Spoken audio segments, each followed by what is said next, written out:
Se tu dovessi scegliere un giocatore del passato a cui avresti voluto vedere indosso questa maglia, quale sarebbe stato questo giocatore? Uno lo posso dire? Uno, dai, scegliamone uno per tutti, uno salva tutti.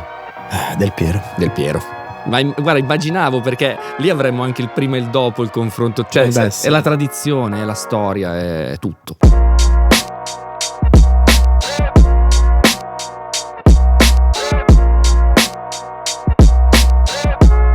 Benvenute e benvenuti a Small Talk, il podcast di Juventus che esplora il mondo della Juventus dal Creator Lab, da Juve Creator Lab. Allora, abbiamo avuto a questo tavolo calciatori, calciatrici, attori, addirittura tennisti che sono attualmente in top 10, ma non abbiamo mai avuto una figura come quella che vi introdurrò fra poco.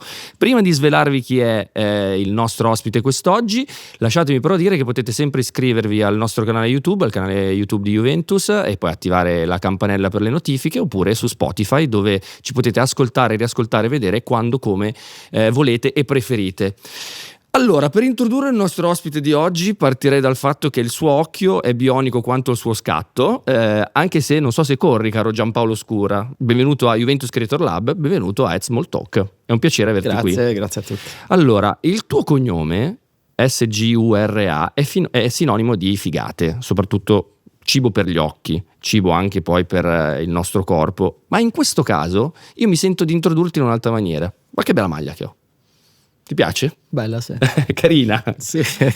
Dovete sapere che Giampaolo Sgura, insieme al suo studio Sgura, si è occupato di disegnare questa maglia, il quarto kit della stagione 25-26 di Juventus, che vediamo adesso in giro e che vedremo anche sul campo da calcio. Io ti chiedo come prima cosa, innanzitutto, come stai a vedermela addosso? Bene, ti sta da Dio. Ti ringrazio. Forse aprirei il bottone della polo lì in alto. Apro, mi fido del design. Un po' più casual, quindi abbottonata è un po' più da performance aperta, così un po' più è più da small talk. Sì, per uscire, andare a cena. Ok, col bottone anche tira sulle maniche. Tira un po' sulle maniche, sì. Perfetto. Il designer ha approvato. Vedete che questa maglia sta sul campo da calcio, ma sta anche nella vita. Beh, sì, quella è l'idea, no?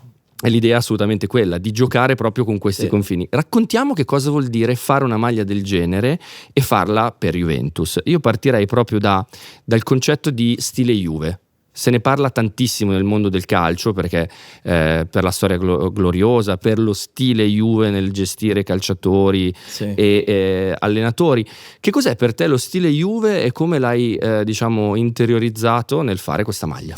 Lo stile Juve per me è semplicità. Per usare una parola più con un inglesismo direi boldness. Mm-hmm. Quindi che è segno di eleganza, raffinatezza, purezza. Quindi il primo pensiero che mi è venuto per disegnare questa maglia è stato trasformare il ricordo in qualcosa di più contemporaneo.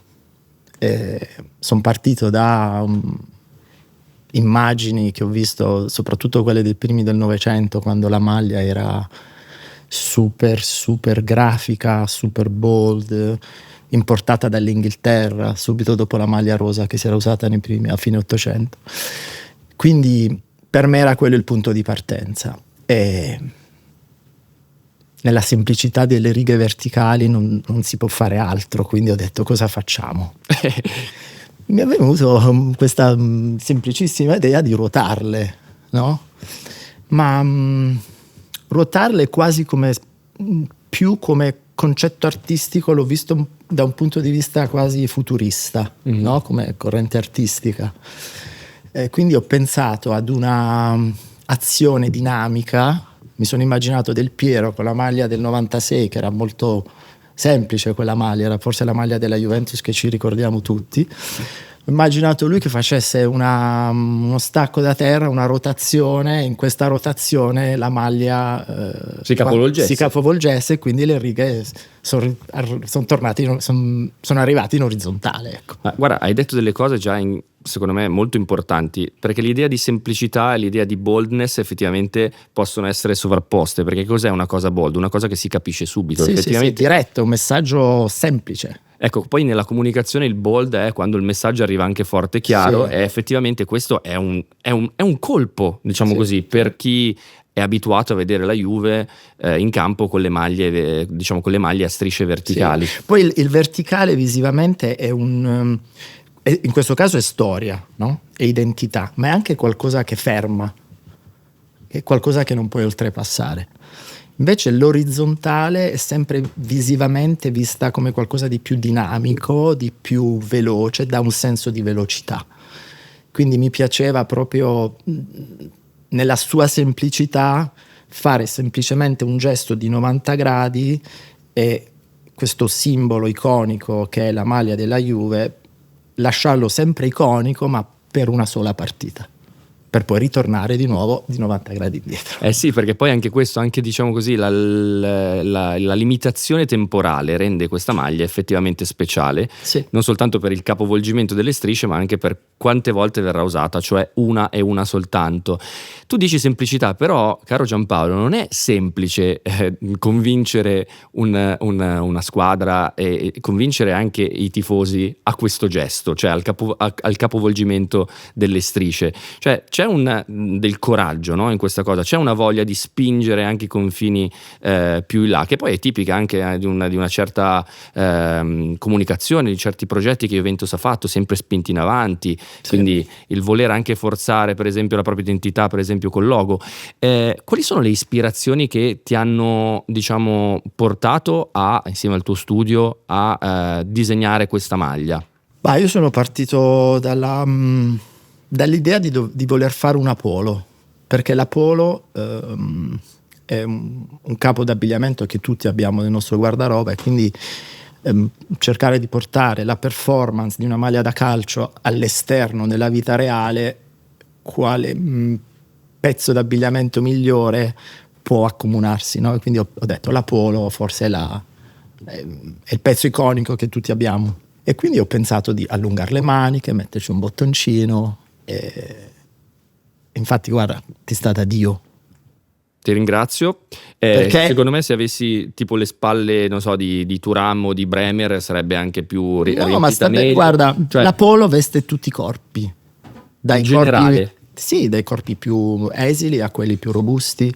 È bello perché è un pezzo di abbigliamento che è inclusivo nella fisicità. Certo, riesce a... Sì, perché se sei fisicamente un po' più timido, la indossi un po' più larga, se hai voglia di farti vedere in tutta la tua forza fisica, la metti più aderente, certo. Quindi sai, la maglia è un bel mezzo di comunicazione per presentarsi nel mondo. Ma infatti è interessante questo cortocircuito fra performance e lifestyle, per usare due parole che sono secondo me giuste in questo caso, cioè una maglia pensata per essere anche una maglia da gioco e poi una maglia che poi in realtà avrà una sua vita appunto nella vita di tutti i giorni. E proprio diciamo, vorrei entrare un po' nel processo che ti ha portato a disegnare questa maglia. Innanzitutto tu sei un fotografo. Sì. Avevi mai disegnato maglie da calcio o in generale capsule che unissero un brand come Adidas a un altro brand come Juventus? Cioè è la prima volta di un'esperienza così anche interessante? No, così a livello così grande, internazionale, no. Ho fatto dei piccoli progetti con degli amici per dei loro brand, ma questo è stato forse il progetto più complesso. Più complesso, immagino. Infatti entriamo sì, in questa perché complessità. ho avuto a che fare per quasi 2 anni con tutto il team di Adidas, di Juventus, nel far approvare tutti i vari processi creativi e anche i vari fitting di come io volessi che i capi stessero addosso, quindi... Ma devo dirti che anche sì, sono un fotografo, però fotografando principalmente la moda ho sempre a che fare con lo stile. E se devo essere sincero, per me è la cosa fondamentale nella mia fotografia. Quindi sono sempre molto attento ai dettagli dello styling, di tutto quello che deve essere fotografato, nel sovrapporre i capi, nello stilizzarli. È il mio pane quotidiano. Certo. Quindi Sì, non si parla di un altro mondo, certo, è la tua vita, questa è la tua passione. Il tuo ora, lavoro. non ho quegli skills da creative director di un brand che sta lì a disegnare, schizzare una collezione, ma tantissimi creative director oggi sono quelli che lanciano delle linee guida ai propri team di designer e gli dicono: questa collezione deve essere fatta tutta ispirata al rugby degli anni 80, o questa collezione deve essere ispirata ai flower power degli 70s. Cioè si lanciano dei mood board e poi sono i creativi più tecnici che sono bravi proprio a metterla su carta per poi passarli agli uomini di prodotto che la realizzano. Ecco, infatti io starei, a parte che hai detto rugby e questa maglia è un po' ispirata, no, alle maglie da rugby, forse c'è un'ispirazione di questo genere secondo te, o l'ho percepita solo io? Secondo me a livello visivo vedere una riga orizzontale si pensa subito al rugby, quindi forse per quello è facile associarlo. Però come dicevo prima, per me non è stato tanto il rugby quanto la mia visione del dinamismo delle righe. Certo, infatti parliamo di visione, perché l'abbiamo detto prima, è stato complesso, immagino, perché innanzitutto perché hai proposto qualcosa che effettivamente è un plot twist. Per me la maglia è un simbolo culturale. Certo. No? Non è semplicemente un oggetto. Quindi è giusto che solo per una volta questa maglia faccia riflettere, no? Crei discussione, crei confronto, apertura. Sì, perché è inevitabile. Critiche. Esatto, è inevitabile che critiche. qualcuno dica come si è potuto cambiare le strisce verticali delle Juve, così come in tutti i grandi passaggi che cercano di cambiare la prospettiva, sicuramente c'è anche il tema della tradizione. Quando sei una squadra che ha una storia così gloriosa, anche così duratura, evidentemente hai un legame con la tradizione. Sì, poi sai, il calcio è comunque uno sport che ha sì forti tradizioni, ma anche una cultura dietro, soprattutto dei tifosi, molto rigida, no? Quindi quello non si può fare, hai snaturato la maglia, la tradizione. Però la tradizione è bella e continua a vivere quando anche nella contemporaneità porta delle riflessioni. Questo non è un attacco al calcio, cioè voglio fare l'opposto di quello che è sempre stato la Juve. No, ma affatto. No, non è neanche la sua storia. Cioè, per me è stato semplicemente guardare questa tradizione da un'altra angolazione. Certo, ma infatti io ti confermo questa cosa. Per me la cosa interessante è, al netto di toccare la tradizione, è poi il risultato. Sì. Perché quando si innesca un meccanismo che non è un meccanismo certo di riflessione, ma poi anche un meccanismo che esteticamente regala, sì, allora è lì che viene il bello. Io dico sempre che la tradizione non significa chiusura. Cioè non vuol dire immobilità. La tradizione, certo, per me è anche un'evoluzione. Chiaro. Se io penso al logo della Juventus, il primo, che era uno scudetto grossissimo, oggi è stato semplificato da due simboli molto puliti, bold, per ricollegarci al discorso di prima. Immagino che all'inizio questo logo non sia stato capito da tutti. Oggi è un bellissimo simbolo, diventato già iconico. Certo, universale, soprattutto semplice e bold assieme. Sì. Ma infatti, se mi dicessero: guarda che per sempre la maglia della Juve sarà a strisce orizzontali, direi: aspettate un attimo ragazzi, parliamone, discutiamone assieme apertamente. Ma in questo caso io trovo l'operazione perfetta, perché tu stai mandando un messaggio, ispiri una riflessione e poi si richiama questa maglia anche a elementi che abbiamo già vissuto in questa storia così lunga della squadra. Le foto degli anni 90, no? Del 96. Sì, io avevo visto quell'immagine del credo 96-97 che la squadra indossava questa maglia che era veramente, sembrava una maglia da rugby quella, perché aveva delle righe orizzontali più larghe e aveva un collo con c'era un laccetto con delle asole, quindi era un'estetica, era sicuramente una maglia da lifestyle, non da performance. Sì, infatti ce l'avevano però credo con i loghi dei vecchi sponsor, con il logo della Juve, il nome, tutto diventava comunque una maglia da calcio. Certo, assolutamente. Era bellissima, era stupenda. Io ricordo una foto, credo del nostro grande numero 10 Ale Del Piero, con un pizzetto peraltro clamoroso, segno di quei tempi. Il pizzetto, sai quello che sono soltanto sì. proprio affilatissimo, Sparviero. Affilatissimo pizzetto. In questo momento è pulita la maglia, però insomma sappiamo che ci saranno gli sponsor qui No, sono da fianco ai due loghi, al centro, esatto, piccoli nella stessa dimensione. Dicevo, sono qui, e poi dietro ci sono i numeri rossi, cosa che effettivamente era successa soltanto tanti anni fa, credo 2007-2008 per l'Home Kit, e poi nel 2019-2020 la Away Kit aveva appunto i numeri rossi, quindi non è così usuale che Juventus scenda in campo con i numeri rossi. Come mai? Questa scelta del rosso è stata una scelta fatta da Juventus. Me l'hanno proposta, mi è piaciuta tantissimo. Poi bianco, nero e rosso sono per me tre colori che si accostano molto bene insieme a livello visivo. Infatti anche tante volte io, quando faccio degli editoriali fotografici in bianco e nero, dai grafici faccio quasi sempre usare il colore rosso per le didascalie o per i titoli o per l'impaginazione. A me piace vedere il rosso come colore primario assieme al bianco e nero.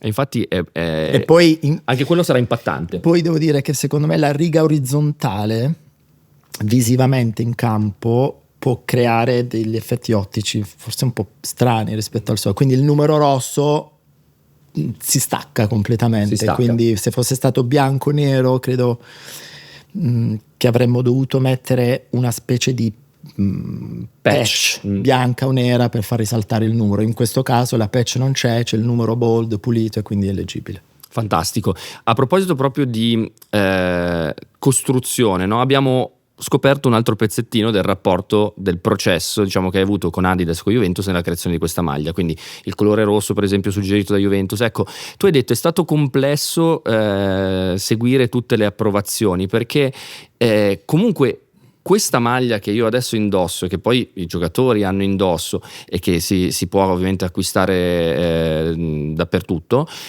però ha una serie di complessità. Qual è stato il momento in cui hai detto no, stiamo andando in una direzione sbagliata? C'è stato un momento del genere, o invece è stato tutto fluido e si trattava di mettere a posto i dettagli?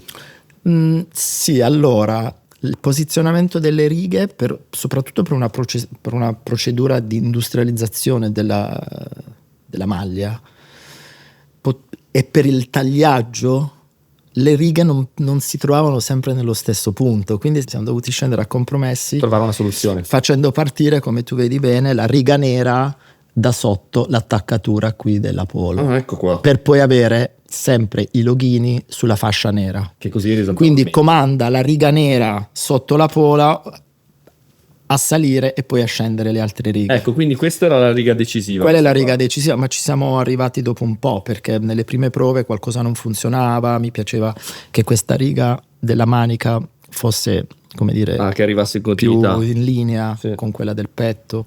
Sono stati piccoli accorgimenti che poi abbiamo... sono dettagli che fanno la maglia, perché comunque la maglia è un perimetro abbastanza definito. No, perché se la spalla, dove hai la riga, perché poi le taglie, cambiando di proporzione, aumentano le righe magari della lunghezza della maglia, della manica o della maglia stessa. Quindi quello che comanda il grafismo generale è questa parte più visiva del petto. Il resto poi va per i tagliaggi e scende, si allunga o si accorge. Certo. Allora parliamo di invece un argomento che hai già affrontato, ma che vorrei definire meglio, che secondo me ha a che fare con l'idea proprio di Juventus, quindi giovinezza, quindi di youth. Quando hai una storia pazzesca alle spalle, significa anche che devi fare i conti con qualcosa che hai costruito, creato, che la gente conosce di te. Quindi l'idea di giovinezza è invece quella che il futuro... il futuro c'è meno quando sei giovane, lo vivi con spensieratezza, non pensi a dover gestire, diciamo così, i problemi, pensi a vivere la tua vita al massimo, no? Quindi sei anche più capace di fare cose in maniera coraggiosa e spensierata. Ecco, secondo me nell'idea di Juventus c'è proprio questo, anche l'idea di potersi rinnovare, l'idea di poter anche provare a forzare la mano della tradizione, e questa maglia, diciamo questa maglia che poi verrà usata tanto Juve Como, è la dimostrazione di tutto questo. Tu che giovane eri? Cioè, il tuo rapporto col calcio qual è? Raccontaci un po' di più. Trauma. Un trauma. Dici un po' di più che cosa ti ha legato al calcio, oppure no? No, il calcio è stato forse il primo sport che ho fatto da bimbo, perché mia mamma mi diceva vai giù a giocare con i tuoi compagni. Allora, contestualizziamo. Sì. Siamo in Puglia. Puglia, Fasano. Primi anni 80. Primi anni 80, sì, sono del 74, quindi immaginiamo 81, 82. Giù proprio dal mio soggiorno c'era un pezzo di strada asfaltata, era lì dove si giocava a calcio, tutti i ragazzini scendevano dopo pranzo e si facevano delle partite. Io all'inizio non li conoscevo questi ragazzi perché ero un po' timido, poi quando sono andato giù la prima volta mi hanno fatto partecipare al gioco, alla partita, ma hanno capito che ero veramente negato, ma per carineria mi hanno messo in porta. Il grande classico, dove dovevamo mettere. Quindi in porta io mi sono dato tantissimo da fare per dimostrare che volevo essere parte del gruppo, però anche in porta non è la tua roba, non diciamo. era proprio la mia roba. Quindi ho detto, vabbè, i piedi non mi funzionano, usiamo le mani. Allora mia mamma mi ha iscritto a pallamano. Perfetto, e lì era meglio. Era meglio. Primo anno di pallamano, ero diventato anche abbastanza bravino. Faccio un gol, cado, sbatto la testa alla porta, punti in testa. Mia madre decide anche di farmi smettere di giocare a pallamano e decide, ok, adesso devi fare uno sport senza contatto fisico. Mi iscrive a pallavolo. Perfetto. Poi pallavolo è diventato il mio sport, ho giocato anche in A2. Ah, perfetto. Ah, sei stato anche quindi in A2, sei già professionista nel pallavolo? Sì, però lo facevo da 16 a 17 anni, ho fatto la B2, la B1, poi stavo entrando in A2, ho fatto pochi mesi perché ho iniziato a studiare architettura a Milano, quindi dovevo decidere se fare lo sportivo o lo studente. Ho deciso di fare lo studente, quindi non avrei avuto nessun futuro da sportivo. C'è sempre stato c'è nella sempre tua vita. Stato, sì. E mi immagino, insomma, quindi te che vedi queste maglie e già comunque, perché poi l'hai raccontato nel documentario Black and White che è stato proprio realizzato qui da Juventus Creator Lab, e mi ricordo questo aneddoto, la maglia da calcio per te era già un fashion item, sì, cioè un qualcosa da prendere e decontestualizzare rispetto al campo. Sì, io la compravo, ma non solo quella della Juventus, mi piaceva comprare quella dei Lakers, mi piaceva comprare i giubbotti della Ferrari, cioè che è lo stile di oggi, sì, ma tanti designer oggi li utilizzano proprio come ispirazione per delle collezioni, questi proprio capi da performance sportiva. A me piaceva proprio prenderli, comprarli come feticcio di quella squadra, però indossarli per andare in discoteca con gli amici. Però era molto avanti questa cosa, perché non era così sì, infatti mi sentivo sempre un po' più stupido degli altri, però non me ne fregavo, dicevo, a me. Cioè una volta mi ricordo a 20 anni avevo comprato anche le scarpe, quelle da corsa, delle macchine da corsa, quelle che si usa, e le indossavo per uscire, mi sentivo cool. Secondo me facevi lo stesso effetto delle righe orizzontali al posto delle righe verticali, mi viene da pensare, con quelle scarpe lì. Sì, Però è interessante perché oggi questa cosa addirittura è definita, insomma la si vede ovunque, la si definisce nei giornali. C'è un'influenza molto forte di questi capi sportivi nella moda oggi. La chiamano blockcore, che poi è, diciamo, la moda del ragazzo che va allo stadio banalmente, il ragazzo di quartiere che è vestito casual, quindi con la maglia della sua squadra, del block, del tuo bro di quartiere. Fa subito appartenenza. Sì, fa subito, sì, come dire, pack. Però l'evoluzione dell'item maglia sportiva è molto interessante, cioè questo cortocircuito. Ma proprio per questo il cortocircuito che ho voluto creare io arriva da quello. E però è interessante perché è quello che è successo invece, per esempio, ai calciatori. Io mi ricordo quelle foto, stiamo su quelle foto là degli anni 90, sempre con la magliona, no? Strisce orizzontali grosse, e loro che erano dei ragazzi che in quel momento giocavano per la Juventus, che vengono fotografati fuori dal campo vestiti in questa maniera. Credo che fosse un ritiro estivo, penso, visto che erano in calzoncini. Sì, erano fuori dal pullman con questa luce solare molto forte. E io ho pensato, guardando quelle foto, loro erano influencer inconsapevoli, erano modelli, testimonial, non lo so, creator, metti categorie 2026 che vuoi tu, inconsapevoli, cioè erano vestiti da squadra di calcio fuori dal campo, ma settavano già uno stile che addirittura 30 anni dopo diventa poi parte di moodboard fashion. Invece il percorso contrario è: io penso alla maglia lifestyle e diventa maglia da gioco. E questo è interessante, c'è questa bionivocità che si è creata appunto fra i due ambiti, ed è effettivamente, secondo me, l'inizio nel Novecento, quando sono nati i primi sport di squadra, le maglie erano maglie che si usavano nella vita reale. Sì, certo. Veniva magari messo un numero e basta. Chi andava a sciare in camicia. Ma sì, cioè non c'era il materiale tecnico, no? Era un'altra cosa. Cioè, io mi sono informato sulla storia della Juventus quando hanno questa squadra di ragazzi del liceo si sono messi assieme per creare la Juventus, giocavano con una maglia rosa, si erano fatti un fiocchetto nero, sì. Poi importarono dall'Inghilterra quella bianca e nera, la prima. Per me, quindi, con l'evoluzione dello sport e la performance, poi le maglie sono diventate precisamente delle maglie per performare. Però secondo me tutte queste maglie arrivano da maglie di lifestyle. Di lifestyle, cioè maglie che la gente usava normalmente nella propria... Sì, poi nella serialità di 12 persone, 11, 15, 20, in base allo sport che si faceva, mettevano i numeri, mettevano i nomi, ma di base erano delle semplici t-shirt. Certo. Però la figura al centro è quella del calciatore, no? Insomma, chiudo il discorso che ho iniziato prima dicendo il calciatore in quel periodo lì stava diventando un testimonial inconsapevole, un'icona, posto che lo è sempre stata, perché aumentavano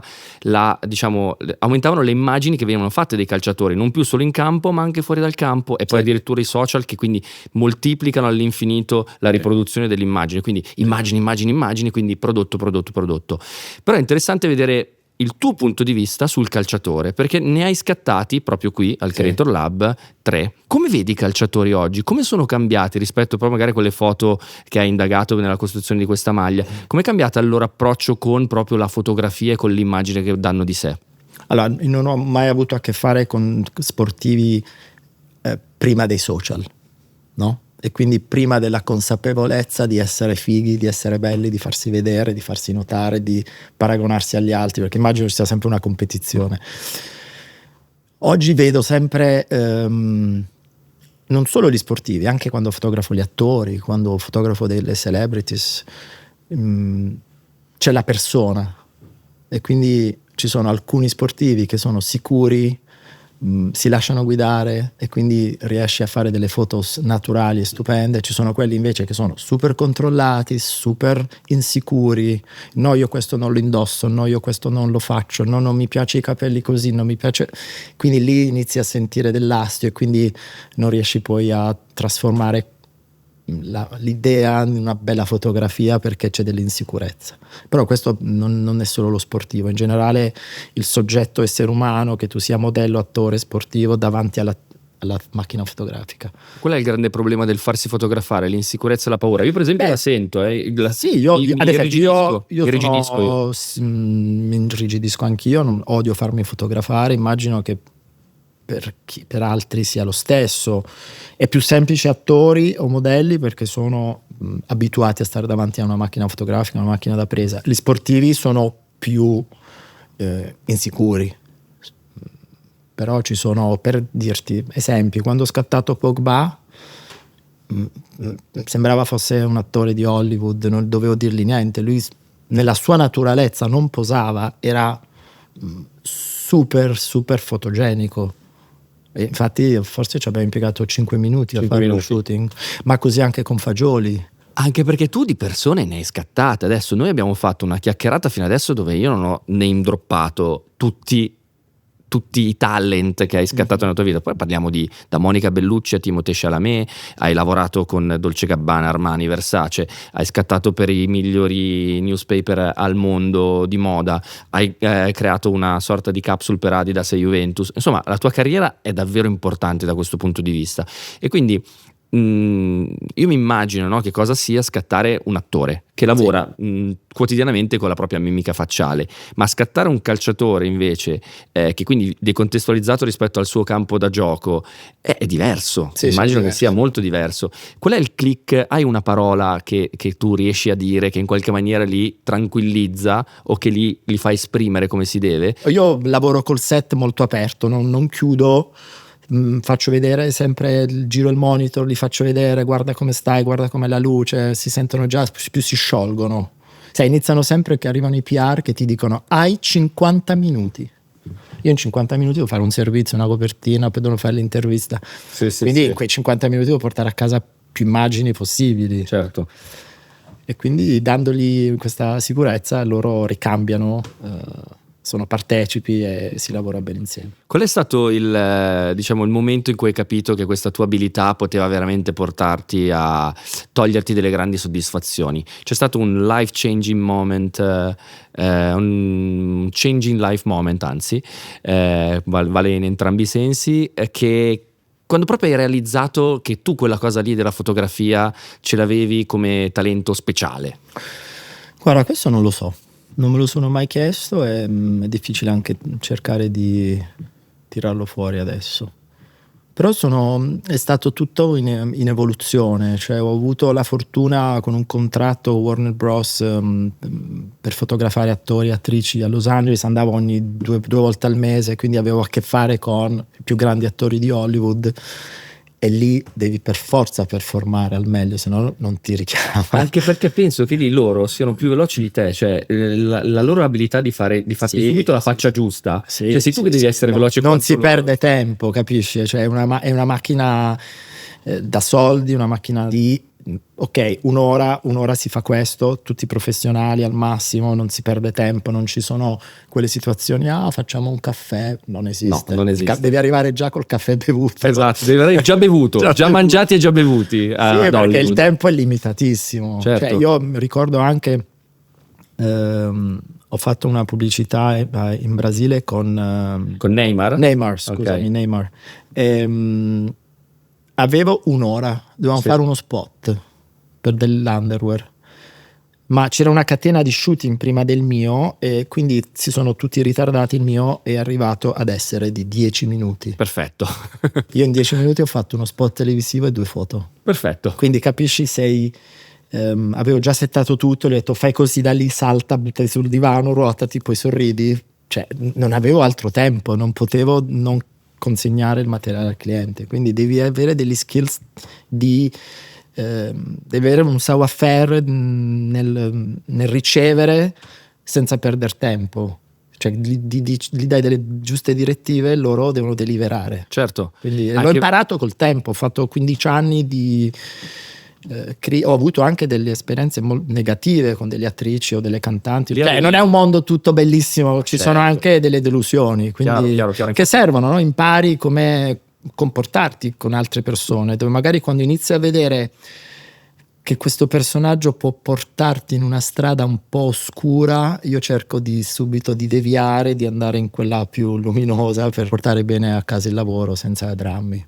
Questo è molto interessante, questo tema anche di come spesso è un po' da psicologo il mio lavoro, esatto, un po' da psicologo. Perché a volte devi essere sincero, ma a volte devi fare anche un po' il falso. Perché serve a far funzionare la macchina. Serve a far funzionare la macchina, sì. Ti chiedo ancora di rinvangare un po' nella memoria, e quindi se tu dovessi scegliere un giocatore del passato a cui avresti voluto vedere indosso questa maglia, la tua maglia, la maglia appunto Studio Sgura per Juventus, per Adidas, quale sarebbe stato questo giocatore? Uno, ne posso dire? Uno, dai, scegliamone uno per tutti, uno salva tutti. Del Piero. Sì. Ma guarda, immaginavo, perché lì avremmo anche il prima e il dopo, il confronto, cioè è la tradizione, è la storia, è tutto. Sì. Capitano è tutto. Sì. Sono d'accordo, anch'io avrei detto anche poi uguale. Non so per quale motivo, quando ero piccolo e sorridevo mi dicevano sempre che somigliava un po' a Del Piero. Sì, ma per il sorriso. Wow, sì, okay. Una somiglianza che non ho mai visto, quindi mi ricordo sempre questa cosa. E questo è interessante. Sai un altro che io avrei voluto vedere? Moreno Torricelli, invece. Sempre in quel periodo lì. Mi sembra una maglia da giocatori che appunto anche approcciano fisicamente in maniera forse rugbistica anche un po' il gioco. Vialli, Zidane, cioè sì, certo. Però Del Piero salva tutti. Del Piero assolutamente salva tutti. Senti, siamo ancora nel tema della memoria. Allora, visto che abbiamo parlato un po' anche di te, soprattutto dell'inizio della tua carriera, credo che sia arrivato il momento di tirar fuori la foto. E di mostrare la foto, una foto che come sempre qui a Small Talk è una foto della giovinezza, della gioventù. Dai, facciamola vedere, è tutta tua, vai, eccola qui, mostriamola alla camera, la tengo io e tu ce la racconti. Questa è la foto di un giovanissimo Giampi con tuo papà che nome? Ciccio e Giampi, Francesco e Giampaolo, Qui avevi 2 anni, 3 anni. Ero piccolissimo, sì, forse avevo 3 anni, 2. 3 anni. C'era il tuo babbo che ti teneva appunto in braccio in mezzo ad un campo di fiori. Siamo a Fasano. No, qui siamo a Montecatini Terme, credo. A Montecatini Terme. Andavano sempre i miei genitori a fare le cure termali e mi ricordo andavo sempre con loro, quindi sì. Questa è una. Sia nel giardino dell'albergo. Nel giardino dell'albergo. I tuoi genitori erano dei produttori d'olio, sì, d'oliva, incredibile questa sì. cosa. La mia famiglia produciamo olio. Ancora oggi mio fratello continua la tradizione.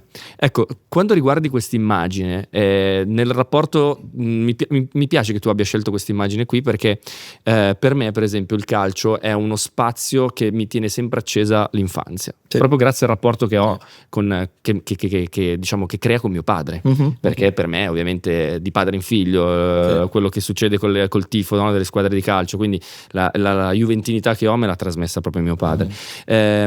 Se riguardassi appunto questa foto oggi, e visto che la stiamo riguardando, che messaggio manderesti al Giampaolo Sgura del 76-77? Pensaci, io ti lascio la penna e glielo scrivi qua sotto, ti va? Devo scrivergli un messaggio? Sì, un messaggio al Giampaolo, alla giovane versione di te, e poi lo leggiamo assieme. Eccola qua. Resta come sei. Io avrei scritto: papà, bella la camicia, ma la preferivo a strisce orizzontali. Quello era a quadretti. Era a quadretti, è stata un'altra versione. Forse, ecco, vogliamo un insight del futuro, la maglia a quadretti della Juve. Grazie mille a Giampaolo Sgura. Grazie. E alla prossima. Grazie.